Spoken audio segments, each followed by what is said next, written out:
we need. And is someone from staff able to call the roll? We'll note who's here. Okay, thank you. And has the meeting been publicly noticed? I hope so. Yes. All right, number 4, consider 2022, 2031. Wow, it seems time has taken on a strange thing after COVID. Long-range financial plan, and I will hand this off to staff then. Mr. Manuelson or Manager Ewald, whoever would like to start. Well, Rebecca, if you could share the plan on the screen, and I'll hopefully you can guide that document for those who don't have a printed version with them. I have been leaving printed copies for trustees at the library. So I know last time when I left some of the reports at the library, most people did not have a chance to pick them up. So, but we'll move on from there. Let me see if I can change my view options here.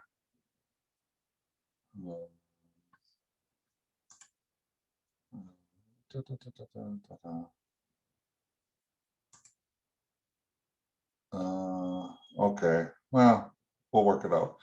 If anybody has a question, say so, I guess, right?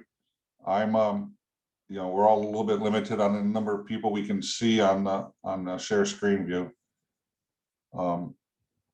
So when I first started, staff used to come to the board with this entire presentation, go through the numbers, go through the plan, go through the projects, and kill 4 hours. So what we found a few years back is that there's a lot of benefit to going through the project schedule and the project reviews and the schedule plan in advance of preparing the actual numbers that provide the fiscal outlook. So we have covered that. So that's Appendix A. It is not my intent to delve into that again, although I see that Leanne is on the line. Should anybody have a specific question, she might be available to address that. But now we're going to look at the fiscal implications of implementing that plan, looking in the context of our current revenue environment, our long-range plan, debt capacity, levy limits, so on and so forth. So again, a couple of years ago, I added a significant amount of narrative to the schedules that give people hopefully a fighting chance of kind of weeding through those schedules and tracking what goes on.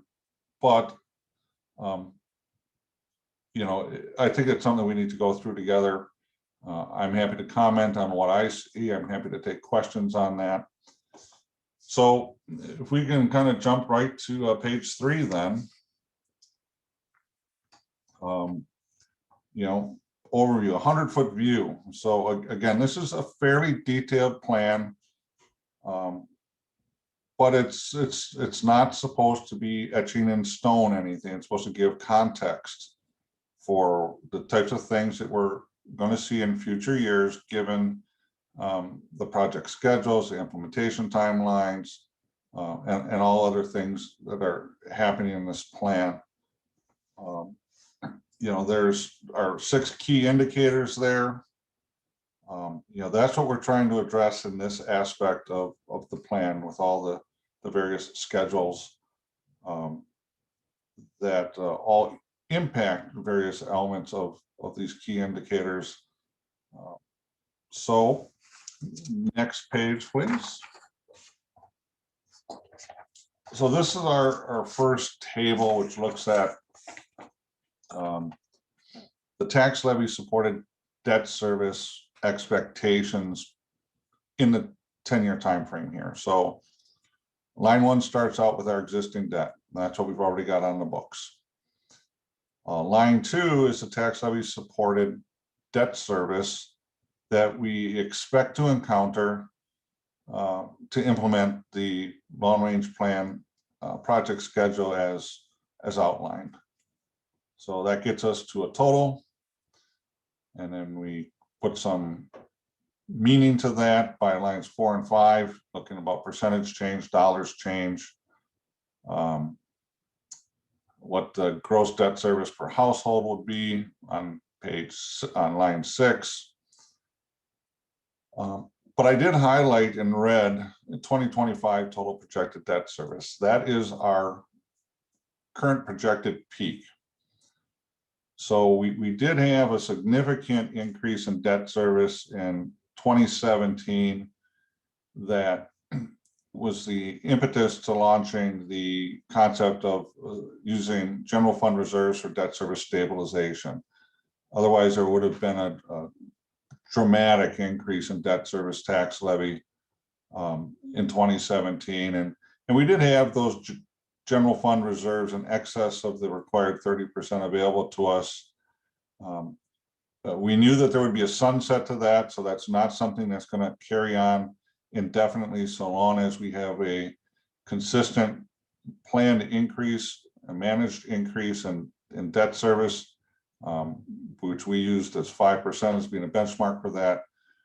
We knew that we would hit a plateau, and our actual debt service tax levy would intersect our actual debt service needs, and we would no longer need debt service stabilization support. So right now, 2025 is the last year we would have to allocate general fund reserves for debt service stabilization of $149,523. We see that on line 10.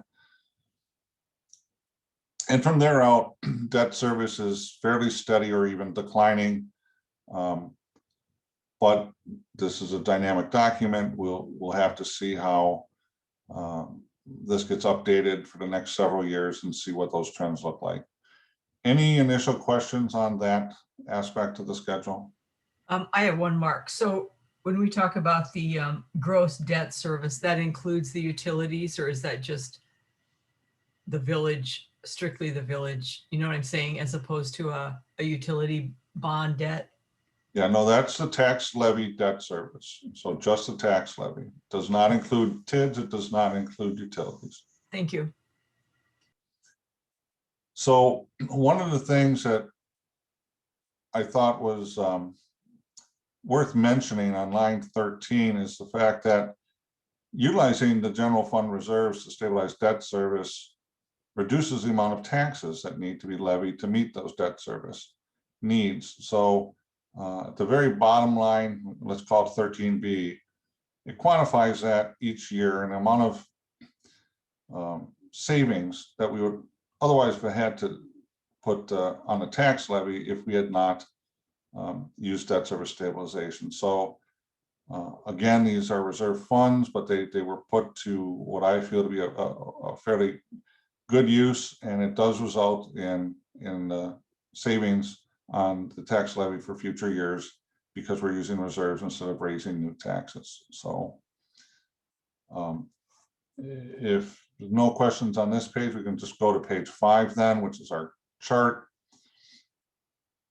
One of the other things that, again, with a little bit of history, the concern is, how is the village's debt capacity or actual debt compared to its capacity, which is 5% of the equalized value of the village.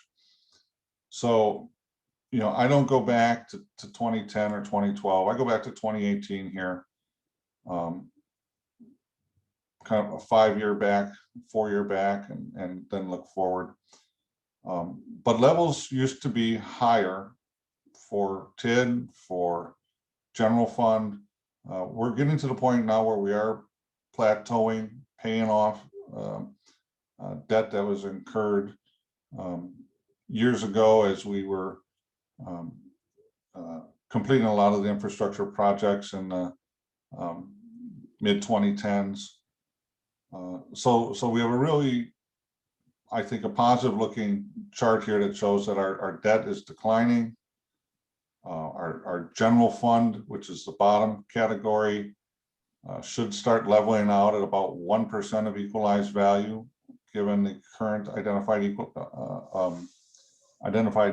project scopes. Our utility debt is some legacy sewer utility and some ongoing water utility, which is GO funded. A few years back, the sewer utility financial position improved to the point that it was able to issue its own revenue bonds. So ongoing sewer debt does not count towards GO debt. So, and then our TIDs in the green, those numbers are dropping off. That does not assume any TID closures. It's just a natural progression of existing debt. Obviously, our TIDs are all going to close before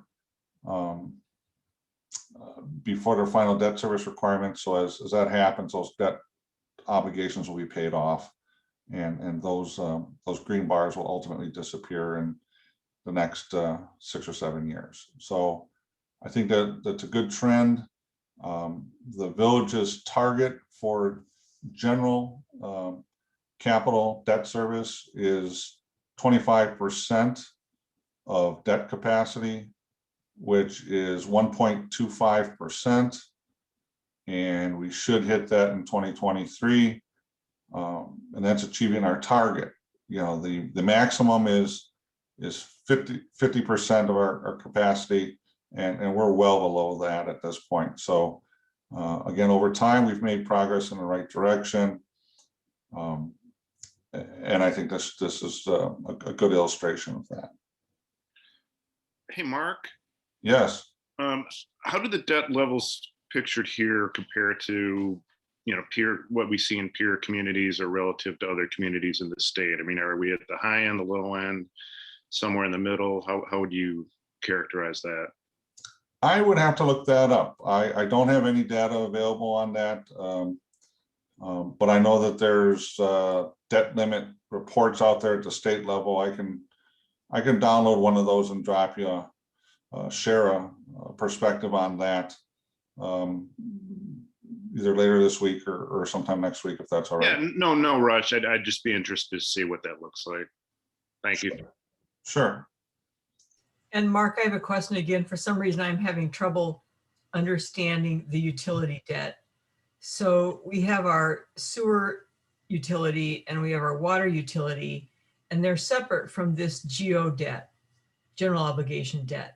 But we have these legacy debts, right? The ones I see on page 5 are all legacy debts that go back farther. Is that correct? And would the goal be to move away from these legacy debts like this to debts that are specific to those utilities? Well, if we go back to page 4. Sorry, you all thought you were making progress. That's fine. You'll see the header above line 1 talks about tax levy debt service. Okay. Now, tax levy debt service is only a portion of the village's general obligation debt.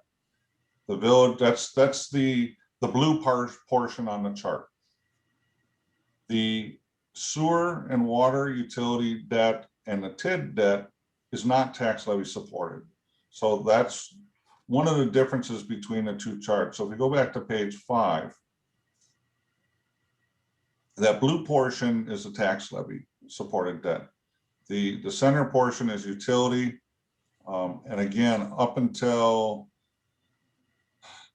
3 years ago, the sewer utility never issued revenue bonds. It was always general obligation debt. But the board has taken the appropriate steps to make the sewer utility have enough fiscal strength to issue its own revenue bonds at competitive rates. So the last couple debt issues for the sewer utility have been on revenue bonds. So that is, a revenue bond is not GO debt. Now the water, but you have the debt from previously, from 2018, from 2020, from 2022, or from 2016, that's still in the schedule. Plus, at this point, all the projected future water debt is still in the schedule because a water utility, for a variety of reasons, is not going to be in a position to issue revenue bonds probably until 2029 at this point. And we'll get into that either later today or at another meeting. But so that's where that middle slice comes in. It's the utility debt that isn't revenue bonds. Okay, thank you. I appreciate it. Sure.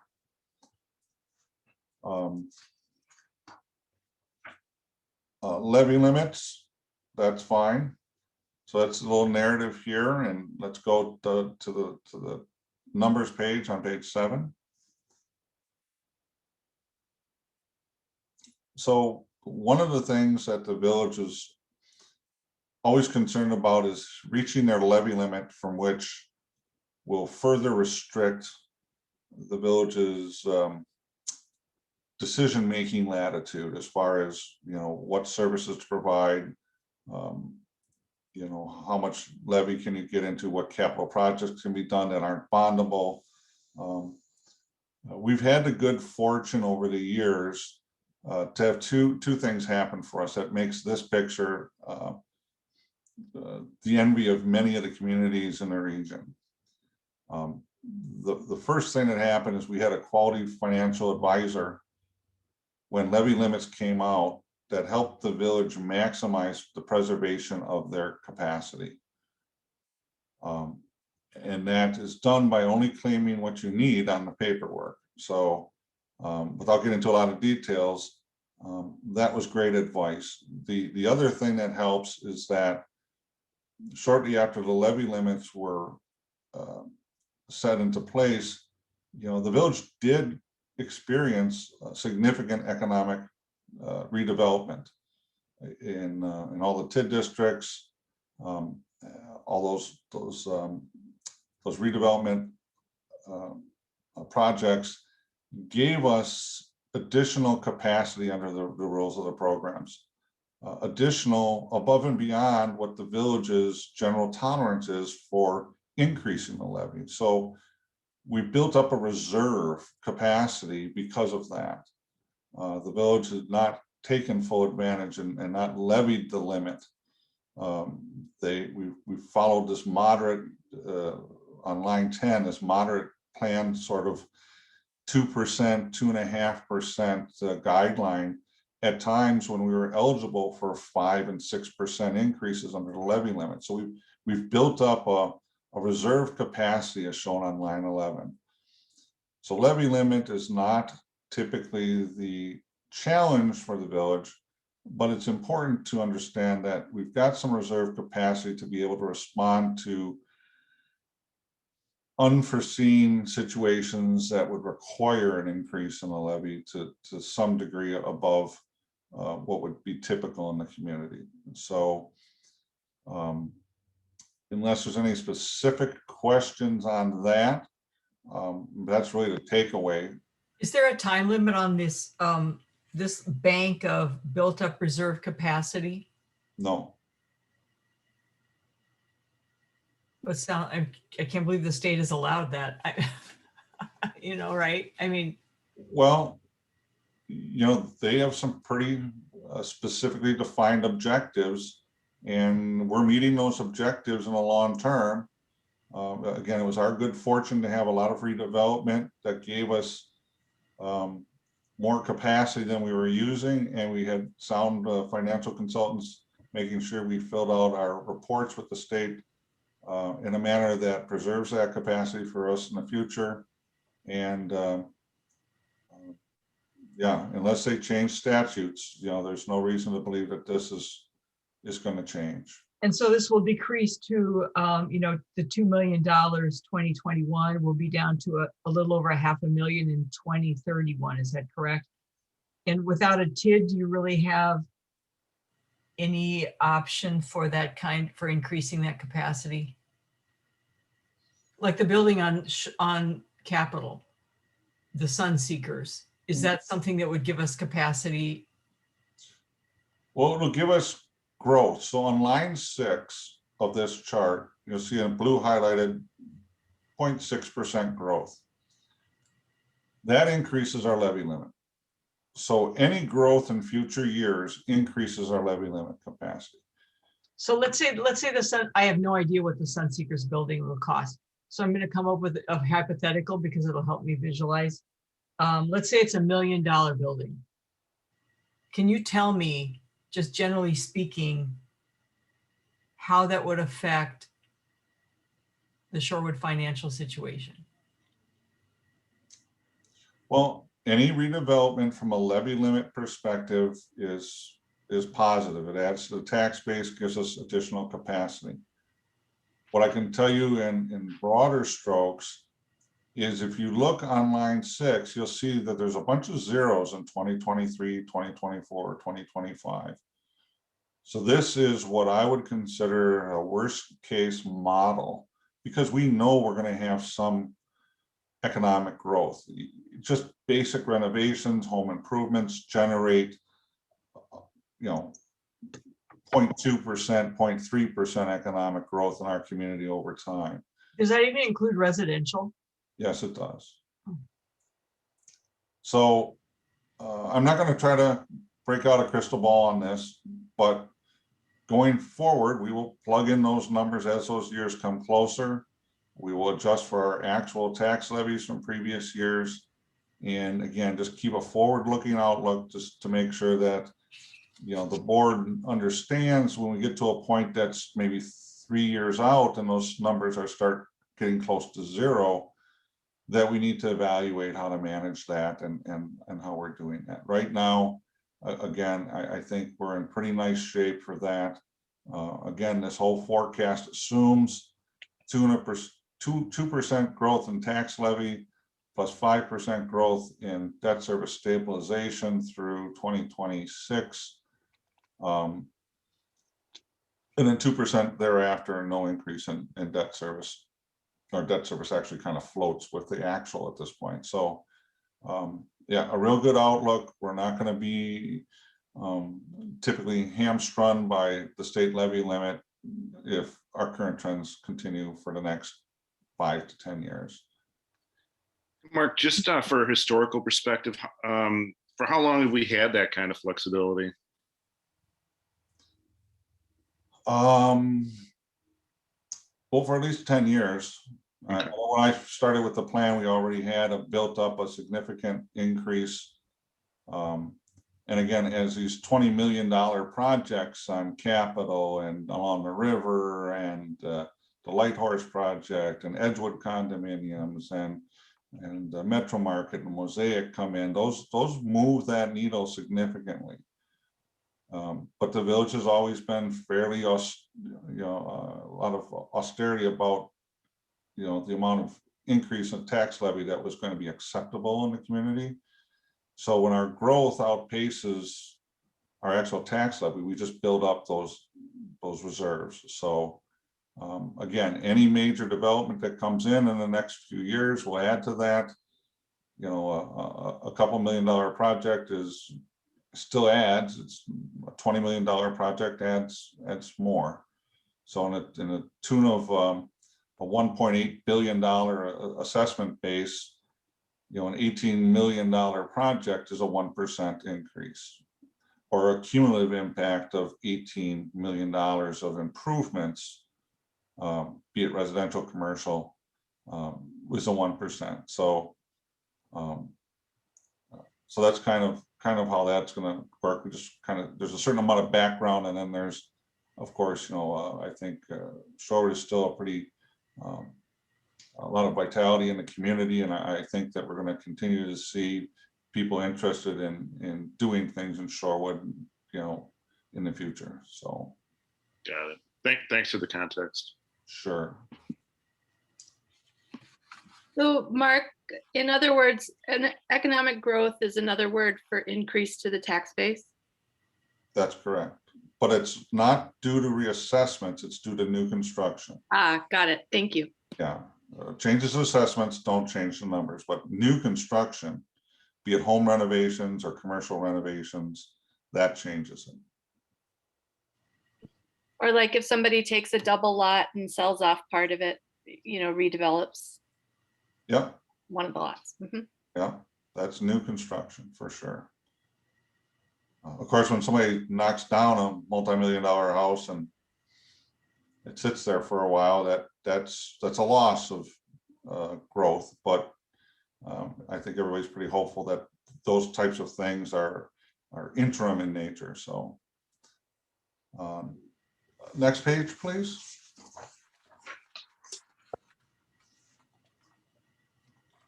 Rebecca. You did it. Never mind. I'm sorry. I turned away. All my pages look alike. Let me find my notes here. Okay, so this is kind of an extension of the previous schedule, lines 10, 11, 12, repeat. But this starts looking at our TID districts and the impact that those districts are going to have on property taxes over the years. So lines 17 through 23 is what that section takes the village's total assessed value and grosses it down by subtracting the TID increment from our TID districts. Now that has to be done because our TID increment is not used to support general annual property taxes.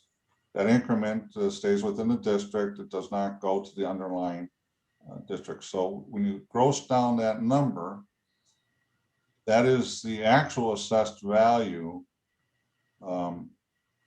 that's available to support the tax levies of all the jurisdictions that levy in the community. So from there, you can kind of use the data above, calculate on line 25 what the tax rate is going to be, do some math against a $300,000 home in our 2019 base year. So as we move through reevaluation periods, the formula on line 27 changes to backwards integrate equivalent properties. Otherwise, the numbers just move and they're out of context. But when a $300,000 home gets reassessed, now it's $320,000. I use math in those formulas there to make those equivalent for this comparison. In this comparison, it shows line 28, the change in the tax levy based on the plan, assuming the increases that we've previously discussed, and quantify that in dollars and cents.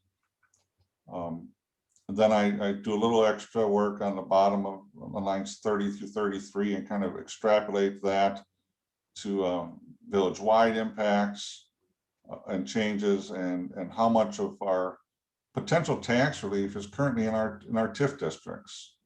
So when you do that, you can look back again on line 28 and see that even with the projected increases, when TID 1 closes now in 2022, we would expect the village portion of the tax bill for your average property to go down about 50 bucks. So better than a $50 increase, and it's moving in the right direction. If you want to do a little extra math, the line 33 from 2022, which is 542, and then 2023 is 323. So that's a $220 change. What that means is that if everything else stays the same, once you add in the other taxing jurisdictions, that $50 increase is really a $220 tax relief when that TID district closes. That's the impact of not having that value in a TID district locked up in a TID district, but now because it's not being subtracted from our assessed value on line 18 in 2023, it becomes part of the general tax base that supports the local levies. So maybe a little inside baseball for the casual user, but I think that's a real good metric for trustees to realize that, again, there is significant tax relief built up in those TID districts. And then as they close, of course, the amount of tax relief that's built up diminishes, but it's still, that's going to come to fruition in future years when the remaining tax incremental districts close. Any questions on that page? Okay, I've explained, I mean, I've been through this a few times, so I think I'm getting pretty good at explaining it for the highlights, but if I miss something, please ask a question, or as always, you can always follow up with me outside of the meetings as well. So next page then. So now we get out of our debt and levy limit capacity, and we move to our operational budgets. And the key challenge for our operational budgets is we're 75% dependent on tax levy to fund operations. We can generally assume that on average our expenditures are going to increase 2%, but we don't expect our non-tax other revenues to increase by 2% a year. You know, for illustration, we use 1% here to kind of show how over time, you know, that's a big cumulative impact on the gap between 1% in non-tax revenues and 2% of expenditures that we have to address each year when we get into the budget cycle. There's always that metric going on, and you know, quite honestly, I think a 1% increase in other revenues is optimistic, but for illustrative purposes, this just kind of displays how the big math works, that there's always this gap. Now, I will say in 2022, on that bottom line, prospective funding gap of $512,000, that the big chunk of that goes back to restoring what staff is recommending for long-term capital funding needs for annual revenues. So that in itself is about a $500,000 number. So the gap is not truly $512,000 in its purity, but and similarly, as we resolve our 2022 issues, all the future years go down by that same amount, and it just restarts. So please don't think you're going to have that big of a number to overcome. Once we get through this budget cycle, we see where we're at, we reset, we recalibrate, we come out next year. But the change between those numbers is $40,000 to $50,000 a year. That's the structural shortfall. Again, all other things equal, that has to be covered. So Mark, sorry to interrupt. Just want to make sure I'm understanding before you move on to the next point. So if we resolve 512 this year, that 512 is effectively subtracted from 565 the next year. So at this point, it would be like a 40-some thousand shortfall. Yes. Once we resolve the 512 from this year, that just basically rolls off everything. So the picture gets much better when you resolve the shortfall this year. Yes. Okay. Yes, it does. And again, these numbers are driven, assuming that property taxes on the top are increasing at 2% a year. So that's the starting point for reference. So even at 2%, there's a little extra work that we have to do to go through our budget process. And you know, as those numbers change over time, again, this comes back every year, we give a refreshed look at things, you know, see where we're at, see where we're going. So, all right, next page, please. So this page, well, I actually want to, okay.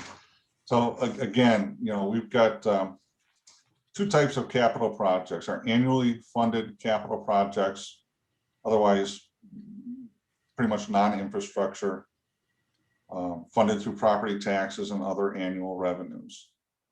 Annual revenues are not capital reserves, they're not general fund reserves, they're not other windfall revenues. This is property taxes, and again, traditionally, the village has put a portion of their state transportation aids into capital to fund the purchase of DPW heavy equipment. One cautionary tale, when we put more state aid into the capital fund, that means less state aid is in the general fund. So we've got a limited amount of state aid, moving it between capital and operations still ultimately creates the need for property tax to fill the gap. So so that's our annual funding projects. Those are the ones that are not in this plan. And then our long range plan infrastructure, those projects are funded through bond proceeds almost exclusively. There's some offsetting revenue sources in there, but they net out. They do not have a direct impact in our annual budgeting, except for the fact that, of course, if we're borrowing money at some point, we're paying it back in our debt service schedule. And that's what the future debt service costs from the previous schedule come in. So that being said, you know, page 11, the next page, again, highlighted in red, 2022 is, you know, staff's recommendation for sustainable annual funding on property taxes without having to change the transportation aids, because that just misrepresents the property tax increase that swapping state aids creates. We may or may not get there. I'm hopeful we're going to come pretty close to that. You know, we've talked about some strategies to allow the village to be able to get back towards that number without necessarily creating a untenable increase in property taxes, and I'm pretty optimistic. And again, that just shows a little trend over time. You know, we always talk about you know, 750,000 number, 750,000 number, but at some point in time that number does go up through cost increases for capital projects as well. And then we just schedule out our long-range plan funding sources with the long-range plan funding revenues, and our annual revenues match up to our annual capital needs, and the bottom line on line 20 is 0, because we've always got to balance to 0 on an annual basis unless we're going to pull from non-annual funding sources, right? So Mark, the reason that 650,000 on line 2 is in red. So last year in the current year, we only used $146,000 from our tax levy to go towards annual capital funding sources. correct. And that's been a pattern for the last how many years that we quote unquote underfunded this? Well, it's been a challenge, but we're looking at comparing 2021 to 2022 and then running a progression of 2% growth. So it's in red because that is not a 2% progression on the 146. That assumes, again, that we get, you know, the 650 plus the 105 is 755. So that's the number staff says is in the ballpark of sustainable annual funding to accomplish all the things that are funded annually. It'll fluctuate from year to year a bit, but you know, we can get much closer to that number. I think then there's never this big gap to fill in future years. That gap now goes away, and that becomes a new number that you're working on in the subsequent years. And at that point in time, we can let that 2% number flow mathematically and not have to force a red number in there to say, hey, this is an exception. This is, again, goes back to the context of the previous comments in the plan about what we believe is necessary for ongoing funding commitments in capital projects. And I guess then it would be a policy decision to jump from 146,000 to 650,000 in 1 year to make a $500,000 jump in that category, right? We can't, there's no, staff does not recommend moving that up slowly. Well, you know, that's part of the budget process. So Again, we've discussed some tactics that might allow us to make a significant portion of that jump, and we'll see where we end up. But yes, staff is always going to recommend trying to cover that difference as rapidly as possible, because if it means deferring additional equipment replacement, again, that leads to aging our equipment and vehicle fleet in its entirety every time you defer replacements. So that's our general advice, and then we go through the budget process and we see what the will of the board is. So Thank you. Kathy, did that answer your question? Because I think you started with asking how many years had we underfunded that area? Yeah, and I guess underfunded is relative, but I Right. understand. Yes, thank you. I think it was it 3 to 4 years? well, in various degrees, the trick is putting annual revenues to it, because the board put a lot of not annual revenues to this effort last year. Mhm. So the equipment was replaced, but it was replaced in a manner that's not sustainable, because you're going to run out of those special purpose monies, and they just don't last. So from a fiscal perspective, we want to see annual revenues supporting the recurring equipment replacement and ongoing one-time general background capital needs. So the purchases were actually made, they just were not made from property taxes before, Correct. for the last few years. Okay, thank you. Well, and specifically last year. Okay. Yeah, Mark, I had a question. I was going to wait on this one, but I guess I'll raise it now. Yeah, I mean, to your point, there was a lot of discussion about using general fund reserves to make some of these capital purchases in the land, I believe in some other areas in the last budget. This year, do we have, and based on what you were saying about debt and what you've said in some previous discussions, how does our flexibility to do that, if that was a path that was seen as desirable, do we have any more flexibility to do that this year, less, the same? Just trying to get a sense in terms of what we could do with general fund, with the general reserves, if so desired. Yeah, well, as we spend money out of those reserves, obviously we have less flexibility. But the other thing to consider is that we're planning on using those reserves for debt service stabilization. So, Right. they're competing interests. So the other aspect to consider is that spending general fund reserves counts as an expenditure under expenditure restraint. The only time it doesn't count as an expenditure is if it's for debt service. So again, this is why staff back in 2017 brought forth the concept of using those reserves for debt service stabilization, because it doesn't adversely impact us for expenditure restraint. Okay. So I mean, there are reserves, and that's why I always say, we have to go through that budget process.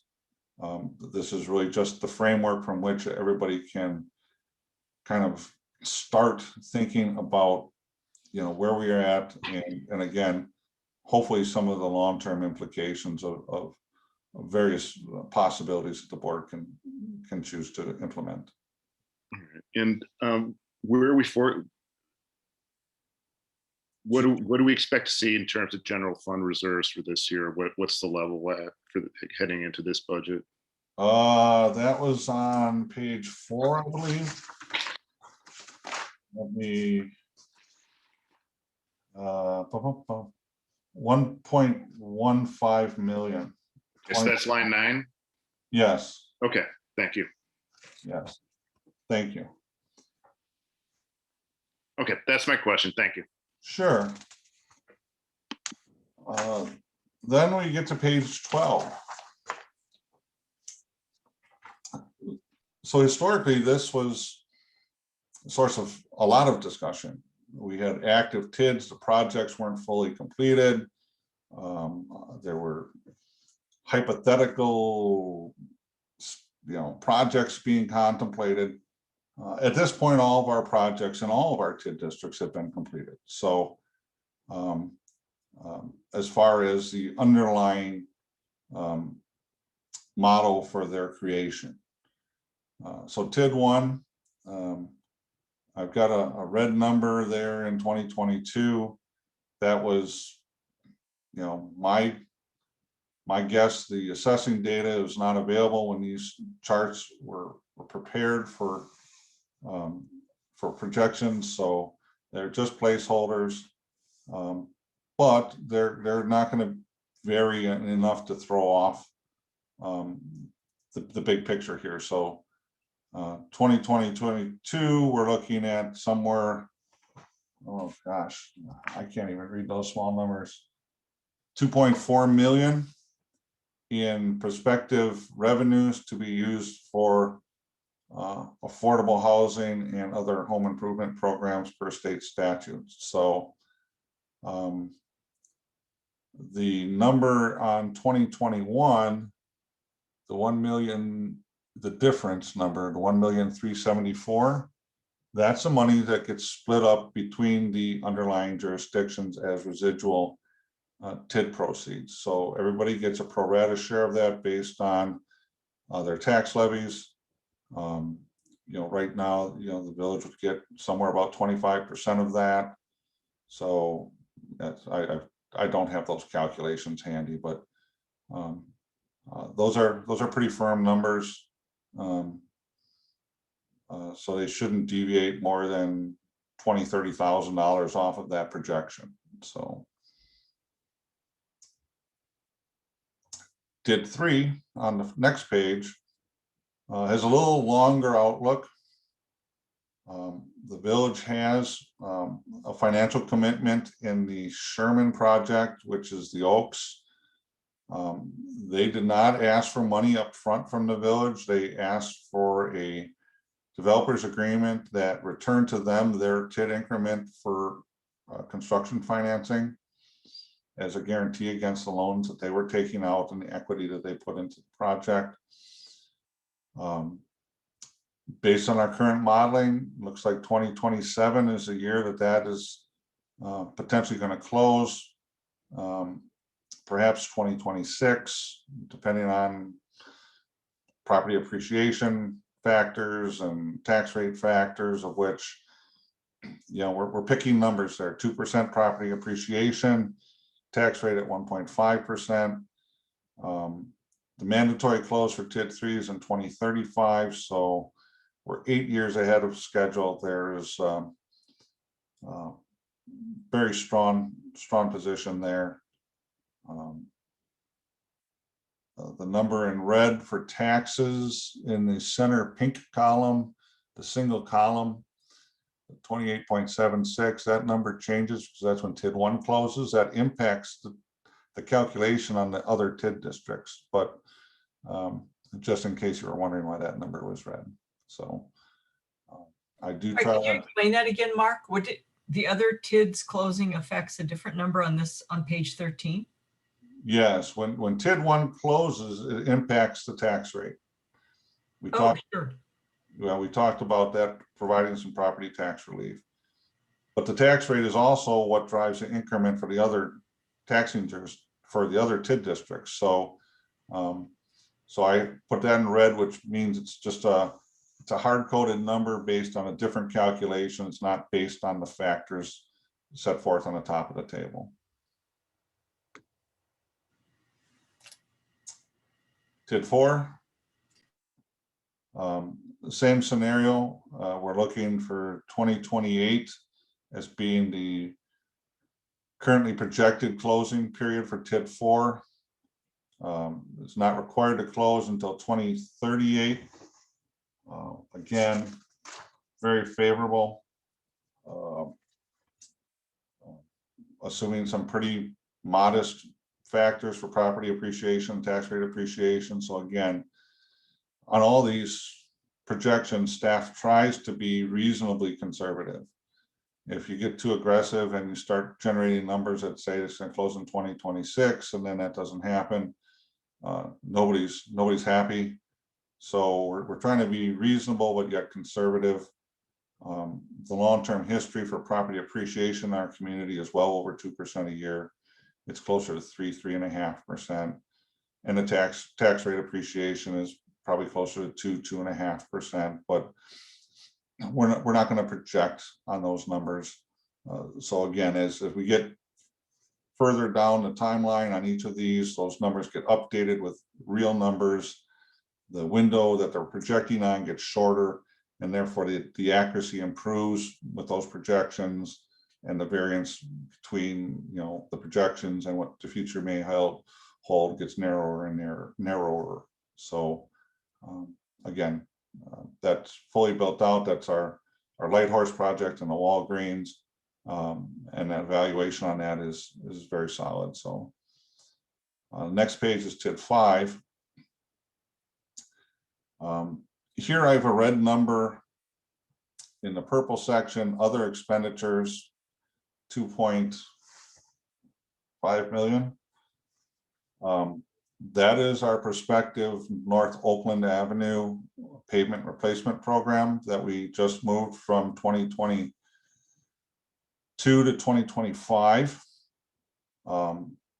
That's why you're going to notice that there are some positive numbers in the far right pink column called difference before that expenditure hits, but we have a planned expenditure, so we can certainly maintain the TID district until that occurs. And then the residuals of that, if the district is not extended for affordable housing, or even if it is, I guess, the residuals of that in the difference column in 2025 is the number that gets shared with our other underlying taxing jurisdictions. So nobody's out money because we held it for a major project for what might have been an extra year. But I will mention, as I hope most trustees know, is that there's an assessment challenge for that. A significant portion of that TID district, which is the metro market property and parking structure. This is based on the current assessment. If we do not prevail in that legal challenge, the district still is going to close in 2027. And again, we're even with the North Oakland pavement replacement project. And at that point, you know, we won't see positive numbers in the difference column in 2023, 2024. You know, those will go negative because we're going to have to reset the table to whatever the new assessment value is. And I believe we're hoping to find out the disposition of that case before the next long range plan. I believe. I don't know, Rebecca would have to jump in if I'm not recalling properly, but as we know more, we will update the tables. Again, that's not required to close until 2041. So we are decades ahead of where we need to be on that TIF district fiscally. So either way, we are still in a very strong position with that redevelopment effort compared to the amount of funds that were put into it. So any questions on the TIFs? Otherwise, we'll move to utilities.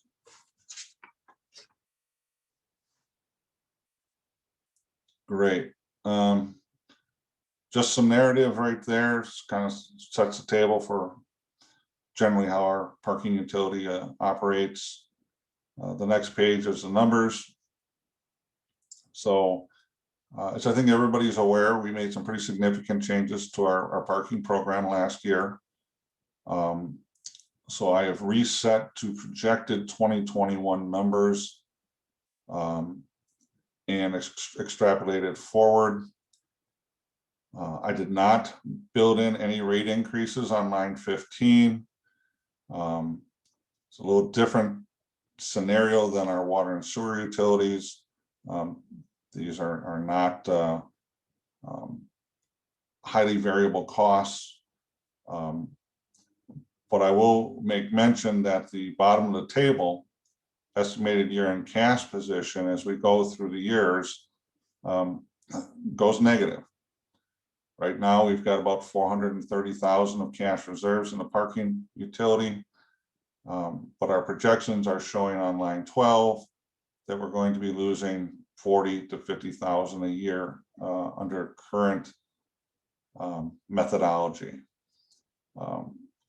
I would use a little reservation to say, let's see where we end up in 2021 and what we look at in the 2022 budget. We're going to refresh that. But I don't see a lot really changing in that scenario. And that's okay. It's just something to think about moving forward. Again, our utilities are supposed to be self-supporting and not necessarily have a structural deficit for several years built into their budget. So we'll come back and look at that again next year and again in 2023. And at some point in time, if this becomes the new pattern for our off-street parking, staff will probably recommend dissolving the parking utility because it's not a sustainable business operations anymore. And we will talk about the implications of what that would mean to the village at a future year. So Mark, so in other words, we don't have like a loss leader type concept here, because if I heard anything from the last board, and again, this is, the board has turned over a lot, but there was some support behind actually lowering the parking fees, not raising them. So if we lower them, in other words, we accelerate the timeline from 2031, we bring it forward. And at that point, we accelerate the decision point, whether this remains a utility or not, if we in fact, because the way I'm looking at it, that's really the only revenue coming in. So if we lower the revenue, we're just going to make that timeline a whole lot quicker. Is that right?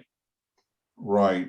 Now, you can also anecdotally think of this like the Senior Resource Center a little bit. That negative number, that's tax levy. One way or another, that ultimately becomes tax levy. So, because when you fold the utility, that number has to be, those expenses don't necessarily go away. There's the line 8 will go away, but we're still going to have the lots. It's just going to have to be accounted for in the general fund. So 50,000 is still 50,000, give or take, what time frame you're talking about. And again, if the fees change, that number could go from 40,000 in 2023 to 50,000 or 60,000. Again, it's just a long-term outlook. I'd like to get more data before we get too far into that discussion, but we did have a significant change last year, and this is the first long-range plan to reflect the long-term impacts of that change. So just for context, I was curious, net change in equity for the parking utility, if I'm looking at the right, from the 2020 budget, had 27,000, 2018 had 114, and then 19 I have in the red 8,000. I don't know if that can be true. It seems to have swung wildly before we added overnight parking. I don't know. I guess it just gets to prioritization and, if the goal is to encourage the use of public transportation and discourage the use of automobiles, this to me seems like a perfect policy inflection point, huh? I don't have any of my budget documents with me, but there was a number of changes in the structure of the parking utility over the last several years. It could have affected that, yeah. So does this include information like with the new vendor that we got this year or we're getting this year? Would that change any of these numbers very much? no, that's already included here. Okay, thank you. That's line 7. So a very small portion of those costs relate to the new system. Thank you. Absolutely. Moving on then to the water utility.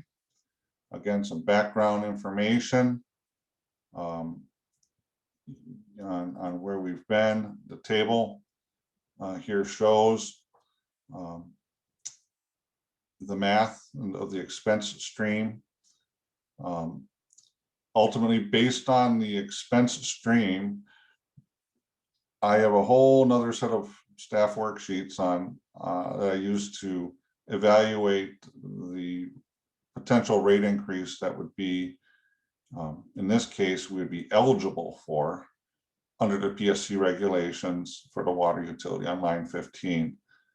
And that is one of our challenges with the water utilities. We can't just decide what those numbers are. The PSC makes those determinations based on a extremely lengthy process. What has caused or allowed the utility not to have a rate increase in a number of years is the fact that we've had to defer some of our infrastructure projects for the AMI metering system. We've now moved Oakland Avenue to 2025 instead of 2022. And again, I model in the impact of all that into my other schedules to come up with what we think are going to be our depreciation expenses, our interest expenses, our debt principal payments. So that's all accounted for. It just changes from year to year depending on how the project schedule changes. So looking forward to moving through the meter replacement program this year, the new AMI billing system. We'll look at our financial metrics after the close of 2021 and see where we're looking for 2022. And at some point I will make a determination to probably at this time next year to suggest that we should bring forth a petition to seek a rate increase so that we can maintain our adequate cash flow and ultimately hope to get the utility into a financial position where it would be able to issue its own revenue bonds for future projects and not rely on the general obligation capacity of the village. So that's Mark, I'm just looking at, if you go all the way to 2031, we're looking at $6 million in ending equity. It seems high. okay. I would look at line 19. Okay. Equity is in a utility with infrastructure assets. Equity is a misleading term, so that's why I always include cash position on these charts. Okay, thank you. Absolutely. Moving on to the sewer utility then. Again, we had a 25% increase in 2020 based on the expectation that the Southeast Sewer Project is ready to move forward in the relative near term. The discussion in 2020 and the discussion we will likely have in the next 2 months coming up is that we're going to put in $20 million of infrastructure improvements in a very short period of time into the sewer utility. Staff believes that it is in the best interest to, and you can go to the next page, please. It's in the best interest to manage those increases incrementally instead of not having increases, asking to borrow $20 million in revenue bonds and tell our rating agencies, yeah, and then we'll increase our rate 75%. So I think it is a strategy worth looking at, that we incrementally increase those rates every 2 years. It shows us that when we get to our rating agency that the board is on board with the fact that we're going to have a big infrastructure project for our community. For Milwaukee, 20 million probably wouldn't seem very big, but for our community, that's a big project. And that we've got our long range planning documents, and it also avoids the bigger sticker shock of looking at 2024 and saying, okay, well, we passed on 2022, that's fine. Now it's 50% in 2024. So That's the hard math, you know, that's to have a viable utility that's self-sustaining. Those are the rate increases that are going to be needed. The community went decades without any rate increases in the sewer utility. So, and a lot of that's because they didn't have to put a lot of money into the system, but beginning the fallout from the work that was done after the 2010 floods, as well as, I mean, there was other work done, but not to that magnitude. So this is our outlook once we get past 2024. At that point, we see a big drop off in 2026 and 2028. Those are mainly just due to inflationary pressures. And we always reevaluate next year, the year after. But right now, the modeling shows that this is what it would take to maintain compliant with debt covenants and to be able to sustain the principal and interest payments, or principal payments on line 17, interest on line 9, over that time frame with those projects scheduled to come on board in 2023. I have a question, Mark. So as opposed to doing a 15% increase for 3 years in a row, 2022, 2023, 2024, that would get you to obviously 45. You choose instead to propose 25, wait a year, 25.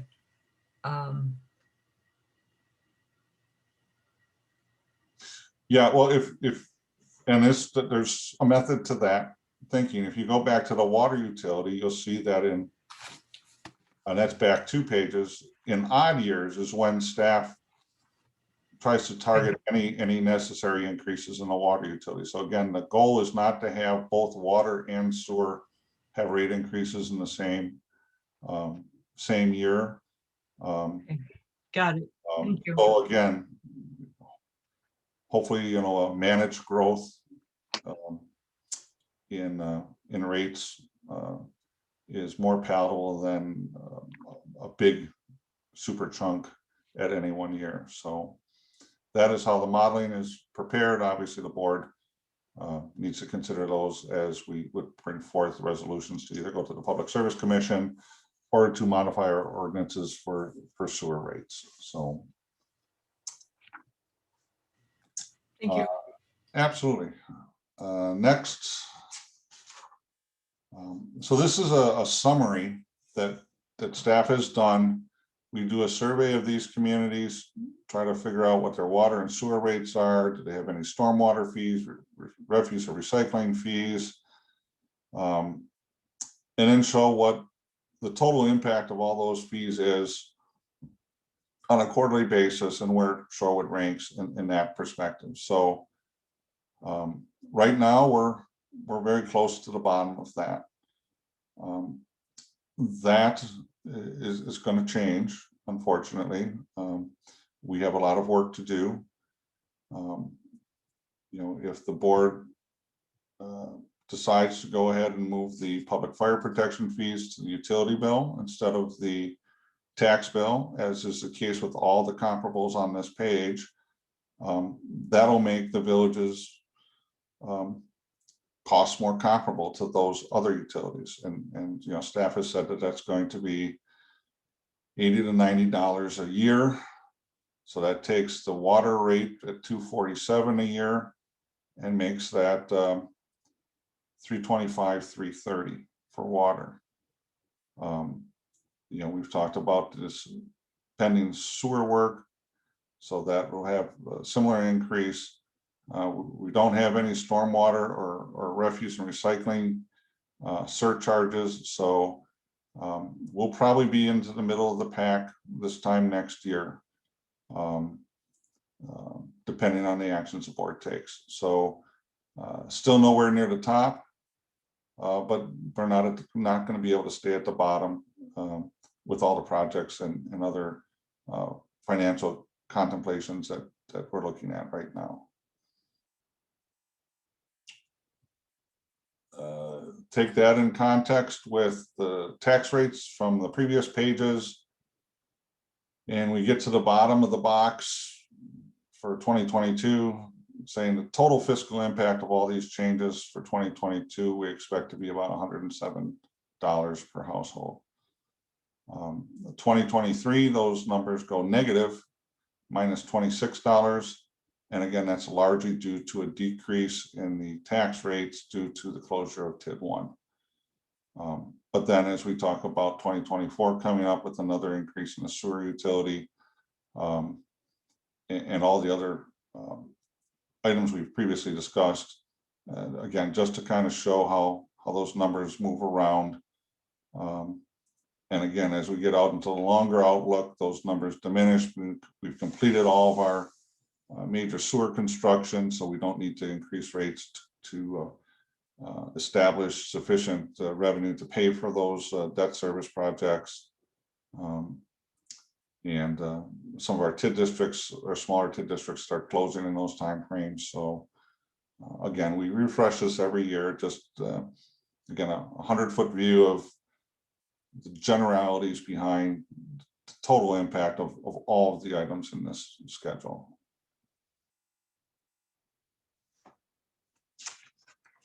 And that gets me to the end of the fiscal analysis of this. If you have any other general questions or comments, for myself, for Rebecca, and I think Leanne may still be on, although I don't see her at the moment. I appreciate everybody's time. I know this is not the most enthralling discussion, but it does provide a good context to the broader outlook of a lot of different things. So I hope you found it helpful and insightful. Yeah. Thank you, Mark. I did a lot. Does anyone else have any questions for Director Manuelson? I just want to say thank you as well. This helps this helps frame and set up the budget discussion. This is kind of the listening part and the pre-work for the budget. And even though it's September, September is a lot closer than we think. So I appreciate the work. I appreciate the documentation, which will also be invaluable when we hit the budget. So thank you, Mark, for walking us through this. My pleasure. And then it's my understanding, Manager Ewald, do we need to take any action on the long-range financial plan? Do you need any kind of an advisory vote or? A recommendation from the Budget and Finance Committee. It is listed for that consideration this evening. I'm sorry, I didn't hear you. Oh, it's listed as for consideration of the Budget and Finance Committee this evening. There's a recommended motion on the page 2 of the memo. That's right. Move approval of the 2022-2031 long-range financial plan. I'll make that motion. I'll second it if I can ever get off mute. We have a motion and a second. All in favor? I think it's Mr. Arndorf, Trustee Arndorf, or myself, and or is it the whole board? All in favor, raise your hand. I think it's just budget and finance officially. I think it's just us. Well, We always like seeing who's in agreement. If I got a vote, I would give it. Be sure to turn your camera on now, folks. all right. Thank you very much, Director Manuelson. Well, thank you. Manager Ewald, I appreciate it. Thanks, Always a everyone. learning experience. Do we have to adjourn? Yeah, I'll take a motion to adjourn from Trustee Warren. Yeah. I'll second it. All in favor? Aye. Okay, thank you all. Thank you, everyone. Thank you. Bye.